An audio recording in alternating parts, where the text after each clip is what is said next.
एक बार Stephen Hawking ब्रह्मांड के ऊपर लेक्चर दे रहे थे। लेक्चर की समाप्ति पर एक बुजुर्ग औरत उनके सामने आकर खड़ी हो गई और उसने कहा कि जो तुमने अभी कहा, जो ब्रह्मांड के बारे में और धरती के बारे में कहा, वो सरासर झूठ है। धरती तो चपटी है, वो एक कछुए की पीठ पर है। तो स्टीफन ने बड़े प्यार से उससे कहा, तो फिर कछुआ कहाँ खड़ा है? जब ये जवाब मैंने पढ़ा तो मेरा दिमाग एकदम से गुरु नानक साहब जी की उस शब्द पर चला गया जब उन्होंने कहा था कि ये धरती अगर किसी बैल पर है तो वो बैल कहाँ खड़ा है।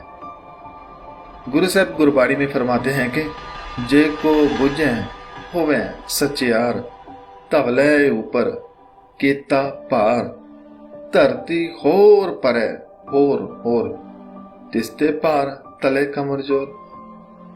सच बात तो यह है संगत जी, हम गुरबानी को उतना गहराई में नहीं पढ़ते जितनी गहराई में बात को कहा गया है।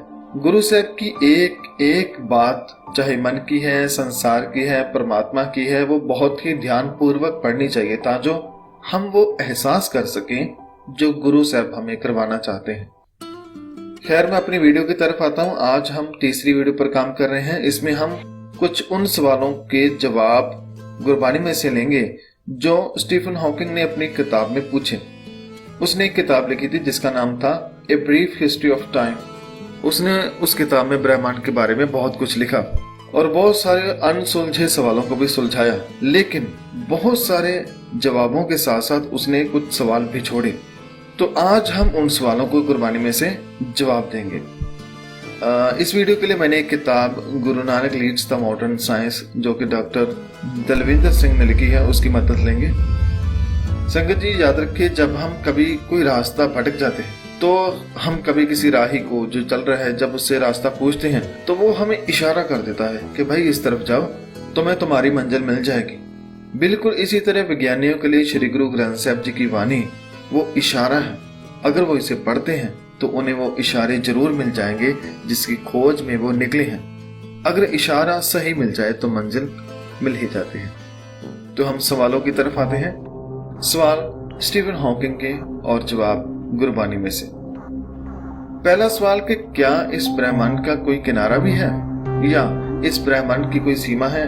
तो इसका जवाब गुरु नानक साहब जी बहुत ही अच्छे तरीके से देते हैं कि इस ब्रह्मांड का कोई किनारा नहीं, ये पूरा संसार असीम है, इसकी कोई सीमा नहीं। गुरु साहब फरमाते हैं कि अंत न जापै कीता आकार, अंत न जापै पारा वार।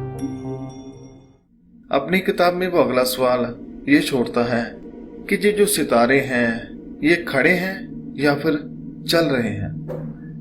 इसका जवाब गुरु साहब फरमाते हैं कि तारे भी चलते हैं। गुरबानी का फरमान है कि भै विच सूरज भै विच चंद पौ करोड़ी चलत न अंत। सूरज, चांद, तारे सभी परमात्मा के हुक्म में चल रहे हैं। वो लाखों करोड़ों मील चलते हैं। एक और सवाल वो करता है कि ये ब्रह्मांड कब बना। इस सवाल का जवाब गुरु साहब फरमाते हैं कि इसके बारे में कोई नहीं बता सकता कि ब्रह्मांड कब बना। इसके बारे में केवल बनाने वाले को ही पता है, यानी परमात्मा को ही पता है कि यह ब्रह्मांड कब बना। गुरबानी में गुरु साहब फरमाते हैं कि जा करता सिर ठीक को साजे आपे जाने सोई। वही जानता है कि उसने कब ये बनाया। उसने अगला सवाल जो पूछा वो पता नहीं शायद मजाक में पूछा, जहाँ सचमुच उसे इसका जवाब चाहिए था। उसने पूछा कि लोग कहते हैं कि भगवान ने ब्रह्मांड बनाया, तो मेरा सवाल है कि ब्रह्मांड से पहले वो क्या करता था, या ब्रह्मांड बनने से पहले क्या था?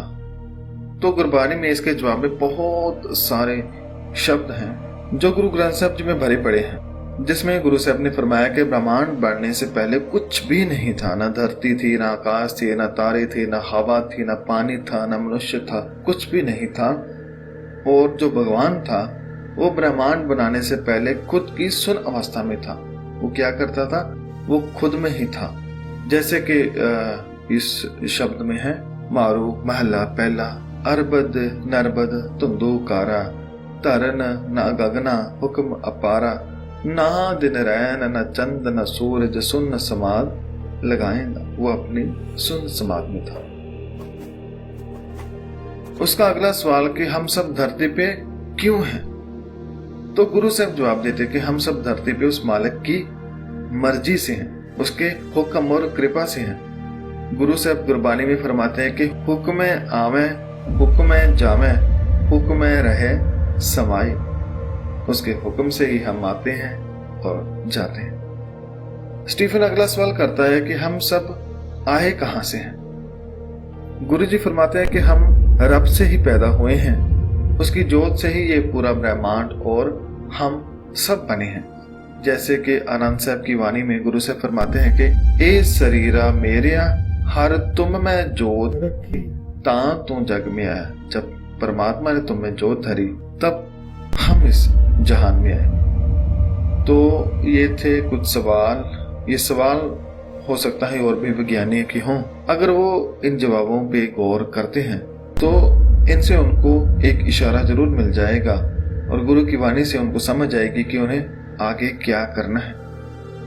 संगत जी, जो गुरु साहब ने हमें दिया है, जो गुरबानी हमको दी है, उसको हमें पढ़ना चाहिए, समझना चाहिए, क्योंकि इसमें बहुत सारे रहस्य, हमारे मन की बातें, हमारे संसार की बातें छुपी हुई हैं जो हमें विस्मादित करती हैं। तो आज की जो वीडियो है वो यही समाप्त होती है। ऐसे और सवालों के साथ अगली वीडियो में मिलते हैं। संगत जी, एक सीरीज है कुछ वीडियो की जो ब्रह्मांड के बारे में है। उसके बाद जैसे पहले वीडियो बनते थे वैसे ही बनाएंगे। और अगर आपके मन में भी कोई सवाल है तो आप भी पूछ सकते हैं। धन्यवाद। वाहिगुरु जी का खालसा, वाहिगुरु जी की फतेह।